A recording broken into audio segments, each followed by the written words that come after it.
කෙනෙක්ටම ඉතින් මම කැමති අද දවසෙත් ඔයගොල්ලොත් එක්ක විශාල විශේෂ දෙයක් කතා කරන්න. ඔබ දන්නවද දෙවියන් වහන්සේගේ විශාල සංකීර්ණ දේවල් තියෙන්නේ සරල කුඩා දේවල් තුල.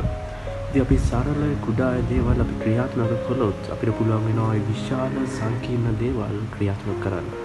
ඉතින් විශේෂ දෙයක් තමයි අපේ ජීවිතේ වැදගත්ම දෙයක් සහ වැදගත්ම ආයුධයක් තමයි අපේ මනස කියලා කියන්නේ. කෙනෙකුට පුළුවන් වුණොත් එයාගේ මනස වෙනස් කරගන්න, එයාට පුළුවන් වෙනවා එයාගේ මුළු ජීවිතේම වෙනස් කරන්න.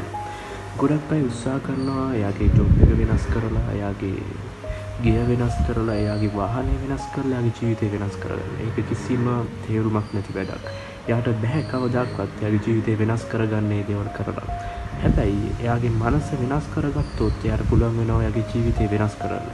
ඉතින් මම කියන්නේ විශේෂ දේ තමයි ඔයාට පුළුවන් වුණොත් ඔයාගේ මනස වෙනස් කරගන්න, ඔයාට පුළුවන් ඔයාගේ මුළු ජීවිතේම වෙනස් කරන්න. ඉතින් ඔයාගේ ජීවිතේ වෙනස් කරගන්න ඕනේ නම් ඉස්සෙල්ලාම ඔයාගේ මනස වෙනස් කරගන්න. එතකොට ඔයාගේ මුළු ජීවිතේම ඔයා සම්බන්ධ හැම දෙයක්ම નિરાයාසයෙන්, ඒ කියන්නේ කිසිම වෙහෙසකින් තොරව ඒ හැම දෙයක්ම වෙනස් වෙයි. ඉතින් ඉස්සෙල්ලාම ඔයාගේ මනස වෙනස් කරගන්න. එතකොට ඔයාගේ මුළු ජීවිතේම වෙනස් වෙනවා ඔයා දකි. Thank you. God bless you.